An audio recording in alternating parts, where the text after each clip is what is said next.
The reason I was excited to talk with you guys about the etheric body is we have spent years, literally, on the very subtle layers of the physiology. And that's all nice and fine, but it's quite abstract for a lot of people. And we've covered those areas so thoroughly. The etheric body, we've hardly ever talked about at all. The etheric body, on our scale of density, with the physical body being the most dense, and then all the way down to the field of pure, unmanifest, silent source of creation being the least dense. We could say even beyond that, just there's even a level that's beyond anything even describable, we could say. It's also wrapped up in there. Yeah, of all of it, the etheric body sits pretty clear up near the surface. It's just right between what we call the physical body and the rest of ourself. At this point, it's important to define the term. Sometimes I talk about the manifest level of creation, and sometimes I've referred to that as the physical reality, the physical level of reality, but I think we need to divide up here a little bit so that we understand the relationship of the etheric body to the rest. So the physical body is at the 3D material level of creation. Manifest, the manifest body, is everything that's more than the absolute source of creation. So that includes very abstract levels, including the etheric body, mental, emotional, astral, and causal.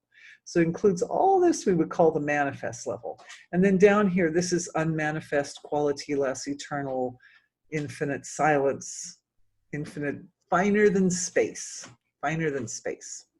Okay, so the etheric body then is part of the non-physical part of the body, but it's so close to the physical. It's like right next to the physical that it acts as that junction between thoughts and ideas and feelings and creativity and intelligence and our inner world and our outer material world.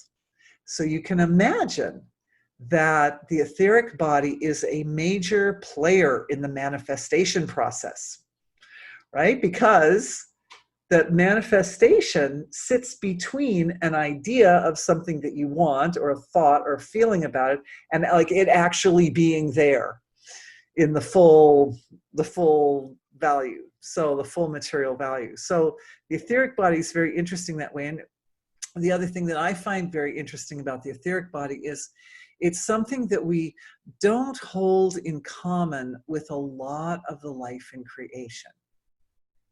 Because the source of creation is a field of infinite life force, infinite being. And the closer our awareness gets to that source of creation, the thicker and richer the quality of being becomes. So you could say the more life is there. The closer we get to the source of creation, the more life is in it. But the further we get from the source of creation, the more we get up to the physical material, the more they're like separations and boundaries from like one person to another. Like I'm here and I have other members of my environment here around me. And so, but it seems like at the physical level, our bodies are separate, right? It's not like they're like sitting on me, right? So the etheric body, because it's so close to the material level, it has a little more of an element of separation, and it's more like unique to those who have physical form, right? Because it's the job of the etheric body is to be the bridge between the non-physical and the physical. Because of that, there are a lot of very interesting features and fascinating aspects to the etheric body that you don't see so much in those more abstract levels of self. The abstract levels of the body are simpler in certain ways because they're just like closer to unmanifest source, which maybe is one reason why we spent so much time talking about those really fine levels. And now we're ready to talk about something that's more manifest, that's more physical, it's more closer to physical anyway. Okay. So you've heard me say in the past that the etheric body is like an energetic form of the physical body. Looks basically like your physical body, but just made of energy. Part of the etheric body looks like that. But all the different layers of density of the physiology have a range. So the etheric body, right up, like right at the surface, right next to the physical body, yes, it looks like your physical body. But what I discovered recently, and that's what had gotten me excited about talking about this with you, is that before the etheric body, so the etheric body is sitting between the physical and the mental, basically, level. So between thought, we could say the area of thoughts and mind, and the physical body. Well, at the deeper end of the etheric body, there are actually energy structures that allow I would say, connect the physicality of the self with the very abstract levels of the self. So there are these interesting shapes and forms that remind me of feathers. They kind of remind me of feathers. And as I was exploring this aspect of the etheric body over the last couple of weeks, I was reminded of an experience that I had many years ago, decades ago, in a church.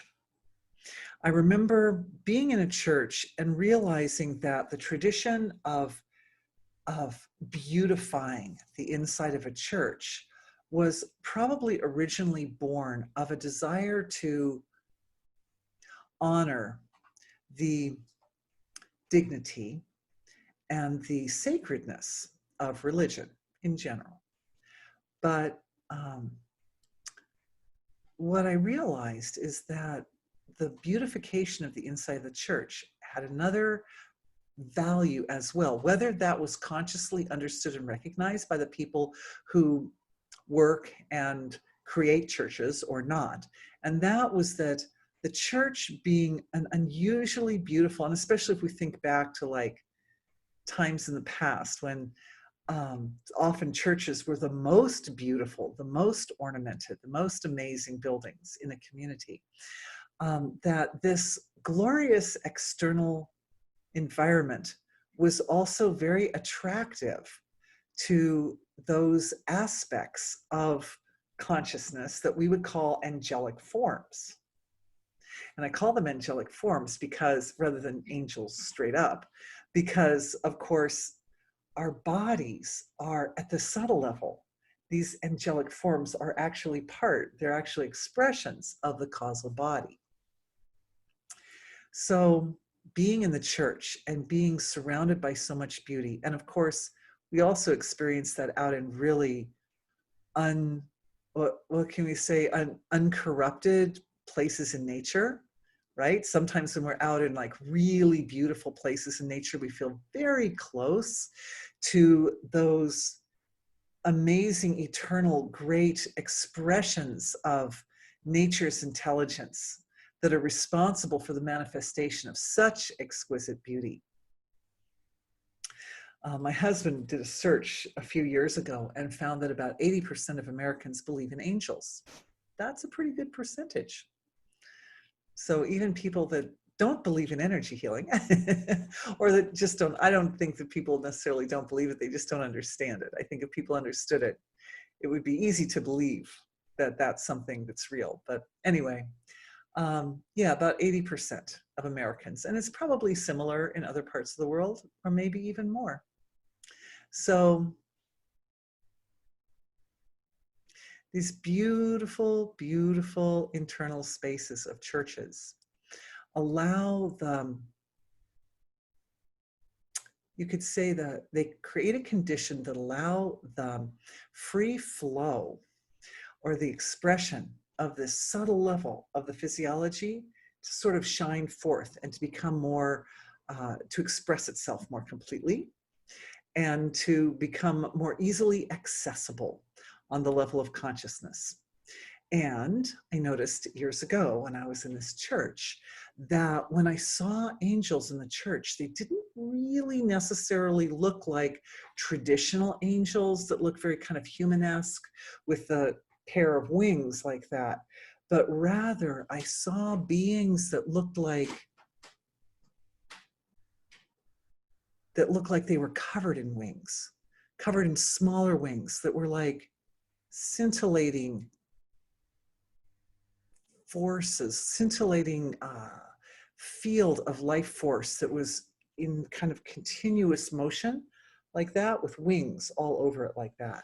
And then it was sometime later that we had been to the J. Paul Getty Museum in Los Angeles, the more modern one, and they were showing books of ancient prayer books from the medieval time.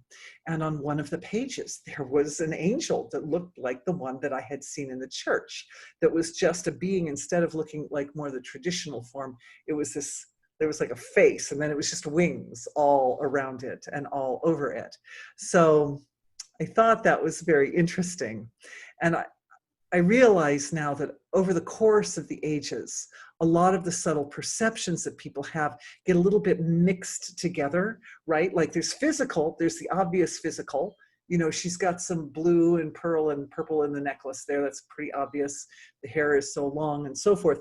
But then just underneath, like the subtler forms of the body start to become, because they're more abstract and because a sense of perception are still learning to navigate those subtle areas, sometimes the perceptions start to kind of mix together a bit.